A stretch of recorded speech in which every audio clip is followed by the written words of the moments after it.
With Caitlin Clark sidelined for the WNBA All-Star Game, the pressure was on the players. This was their chance to prove they were worth the spotlight and the big money they're demanding. They made their statement on the court, but the fans, they made a big statement of their own. And ESPN doesn't want you to know about it. The viewership numbers came out, and once again, ESPN is running cover for the league and its players. It's fine to just say, just post the ratings. But, it is another situation than pretending like Caitlin Clark doesn't exist. Caitlin Clark's fans called them out immediately, because this isn't the first time they've tried to bury her impact. But this time, after what went down on the court, it's backfiring. Big time. Let's break it all down. But first, like this video if you're tired of ESPN's tricks. And subscribe for more Caitlin Clark and WNBA updates. So ESPN has a habit when it comes to Caitlin Clark's impact on viewership. They don't lie, but they definitely don't tell the full story. Instead, they cherry pick.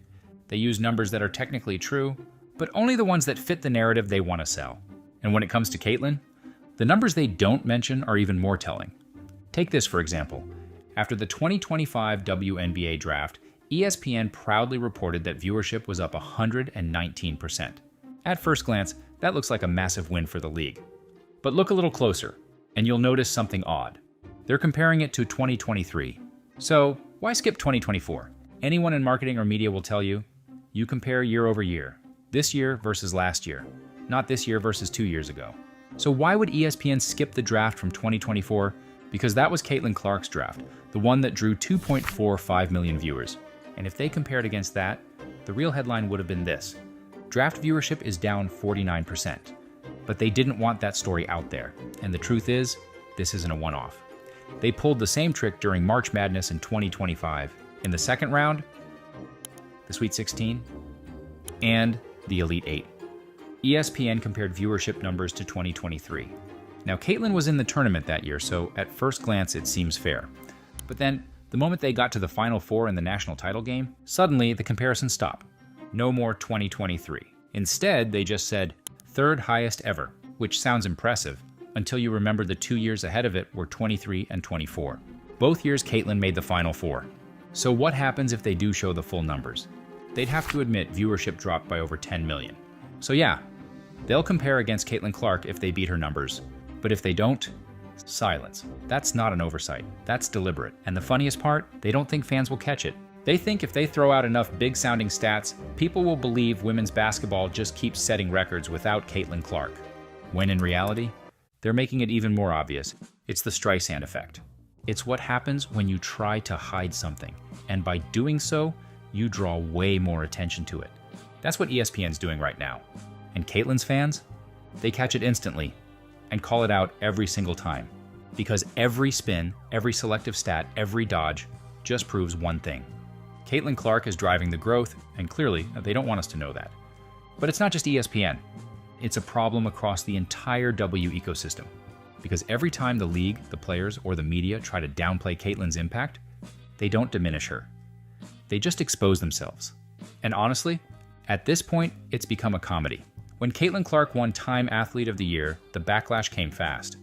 Not because she didn't deserve it, but because, apparently, everyone in the league deserved it. There were actual calls to include all WNBA players on the cover, as if the award was for participation. Funny how that standard only shows up with Caitlin, because when A'ja Wilson or Breanna Stewart or Nafisa Collier get featured by Time or Sports Illustrated, nobody's asking for a group photo, and it didn't stop there. Caitlin won an ESPY, and her own coach couldn't congratulate her publicly without immediately shifting credit to every other player in the league. Noticed or heard about it, but during the game, Caitlin got honored as the WNBA Player of the Year in the ESPYs. Just what does it mean to have her impact so far? I mean, there are a lot of really good players in this league, and she got honored as the best player in the league by the ESPYs.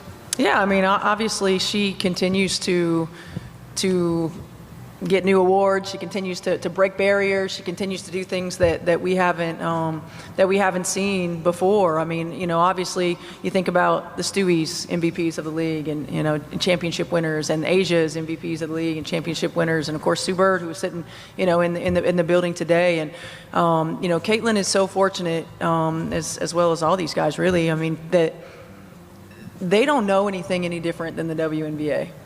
That's how fragile the ecosystem is around her. Even praise has to be politically negotiated. And when the media does acknowledge Caitlin's popularity, it's never on her own merit. I just said we would not be talking about Caitlin Clark the way that we do if it wasn't for that moment with Angel Reese.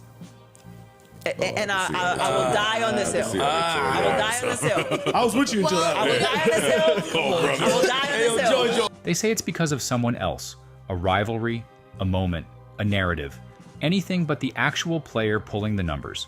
And when they do admit she has millions of fans, suddenly those fans are a problem.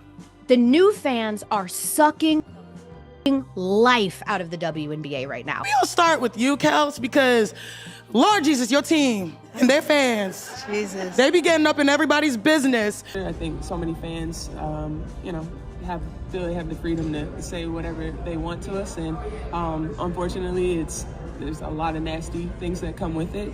They don't have people coming to their job saying these nasty things. So, we definitely have to protect the players better.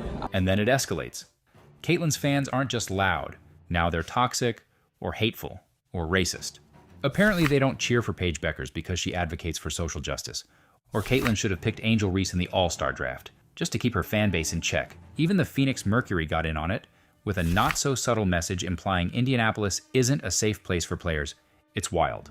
Because this ecosystem, the league, the players, the media, is trying to diminish the player who's literally carrying the league's growth and punish the fans who made it possible. And they know it. But they'd rather protect their egos to hold on to power. Which is hilarious, because the second Caitlin's fans tune out, that power disappears. And right now, for the players, that power is everything. The players are in the middle of a tense CBA negotiation, and they're hoping to cash in, riding the wave of a massive media rights deal that, let's be honest, is being driven almost entirely by Caitlin Clark. But behind the scenes, there are real concerns. Because despite what the media says, despite what the players say, the owners know the truth. This league is heavily reliant on Caitlin's appeal. When she's out, ratings and ticket prices don't just dip, they crater by 50% or more. And that's not normal, not in any other league. I can't imagine, folks, you know how many NBA players can get injured? And the prices would never drop to this low. LeBron James can be injured, Steph Curry could be injured, Kevin Durant could be in, and the prices still will not drop to be this low. $75? Folks, I'm sure there's some high school football teams down in Texas that charge you at least $75 to get to a home game. So when Caitlin Clark was ruled out of the All-Star Game, it put the players in a brutal position. This was supposed to be a marquee moment, the league's biggest spotlight, and suddenly, they were on their own. No Caitlin, no guaranteed ratings bump, just the players, and a chance to prove they could carry the moment without her. And from the jump, it went sideways. Ticket prices dropped 48% the moment Caitlin was ruled out. And that led to one big question. How bad would it get? Could the players pull off a miracle without her? Or would the numbers finally expose just how deep this dependence really goes? Well, the ratings are in. And ESPN? They went full damage control. 3-point contest. ESPN, ABC, and Disney score the historic viewership for the 2025 WNBA All-Star events. Friday, July 18th, ESPN airs the most watched WNBA skills and 3-point contest ever, averaging 1.3 million viewers, which is up 89% versus last year's WNBA skills and 3-point contest, up 89%. The weekend actually started strong. The skills competition and 3-point contest saw a huge viewership bump over 2024, a great sign for the league. It looked like the players might actually pull it off. Maybe they could generate record numbers without Caitlin Clark on the court. But then, ESPN went right back to their old tricks. All-Star Game ratings from this past weekend was the second most watched WNBA All-Star Game ever, behind 2024. No surprise there. The 2025 WNBA All-Star Game was the most watched program of the night across all of TV. The night, not the day.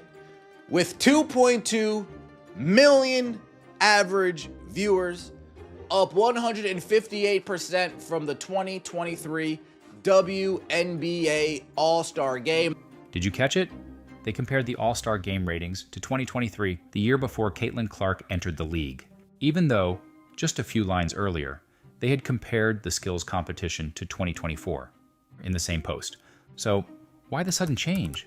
Gee, I wonder. Maybe it's because last year's All-Star Game, the one that did feature Caitlin Clark, pulled in 3.4 million viewers. This year, 2.2 million. That's a 36% drop. 1.2 million fewer viewers. Gone. And instead of owning that, they buried it.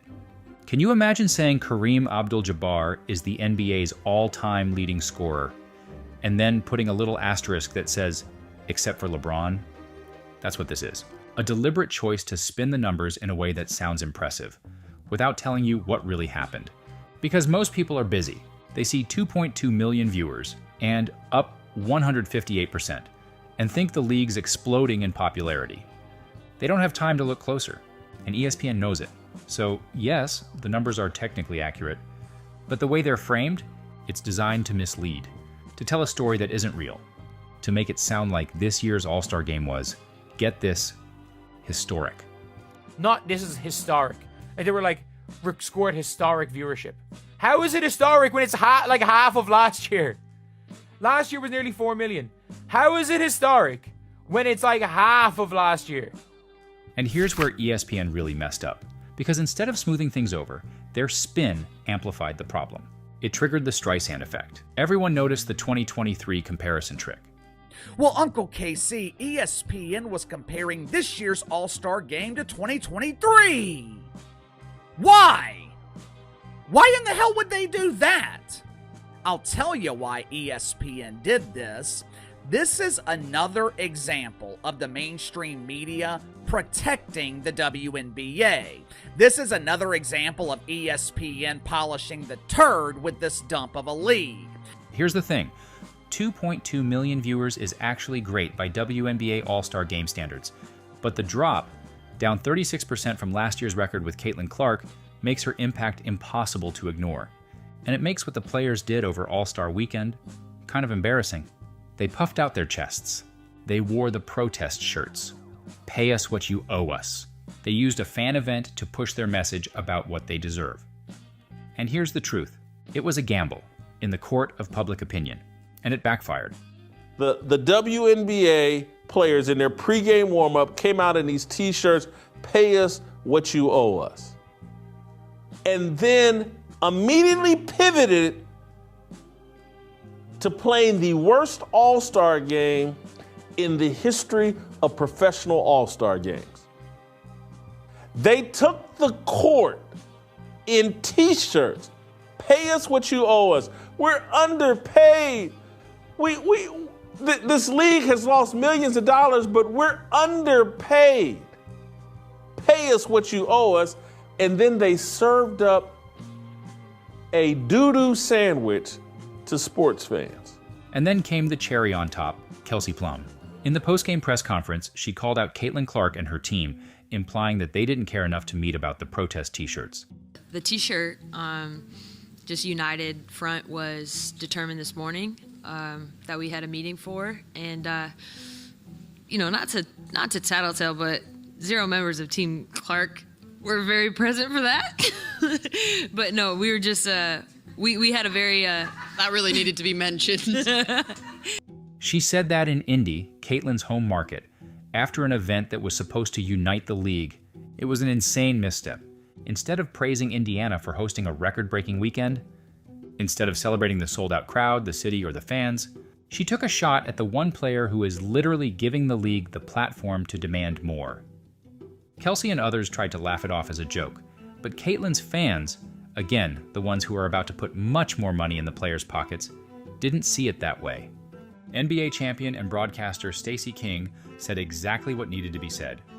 Quote, as you're fighting for better salaries, you're portraying a united front at your biggest event, you still find a way to throw shade at Caitlin Clark. Why? Stacey King posted. Quote, look at Sabrina's reaction to Plum's comment. It says a lot. Some of these girls are really petty, and someone needs to explain to them it's hurting their league, and it's sad to see. He's not wrong. With the horrible on-court performance and Kelsey's off-court messaging, the WNBA players couldn't afford another hit. Dropping a 36% ratings decrease would have been the dagger. ESPN's declaration of a historic event was exactly what they needed. But right now, I'm just talking about the court of public opinion. The owners, they can see right through it. And if you dig even a little deeper, they'd probably be the first behind closed doors to call out that it's actually worse. If Caitlyn had played in the game, not just been on the bench, it likely wouldn't have just matched last year's $3.4 million. It would have beaten it. Easily. Just look at the numbers from this season. When Caitlyn plays, the ratings explode. Her games against the Sky, the Liberty, and the Sun have all ranked among the most watched WNBA broadcasts in decades, with viewership topping 2.7 million, 2.2 million, and 1.7 million, respectively. So realistically, if Caitlyn had suited up for the All-Star Game, we're not talking about 3.4 million viewers. We're probably talking north of 4 million, which means this wasn't just a 36% drop. It was a 50% loss in potential viewership. Here's what's mind-blowing about all of this, though. Even without Caitlyn Clark, it was the second highest rated WNBA All-Star Game ever, and that is a huge point of distinction. Two things are clear. If Caitlyn Clark plays in the All-Star Game, it will set records. But now, because of her popularity, even if she doesn't, it will break records and be the second highest ever, only beaten by the time she played in it. And that matters. Instead of comparing against 2023 to make it seem like some historic night, why not just say the quiet part out loud? Because of the Caitlyn Clark effect and all the new fans, you just had the second most watched All-Star Game ever. And she wasn't even playing. Just admit the Caitlyn Clark effect is real. It's helping the league grow. And, in the same breath, welcome and thank your new fans. That's it. That's all fans want to hear. Not this weird gaslighting, not subtle shots at Caitlyn after the game implying she didn't initially support the statement, when she's literally the foundation of everything you're fighting for. The reality is that the players are going to get more money. No question. Even though the league has taken a loss every year, team values have doubled since Caitlyn arrived. The owners have every reason to invest, they don't want a lockout, and neither should the players. But here's the truth. They could get a lot more if they just embraced the people making this growth possible. If they stopped insulting the fans.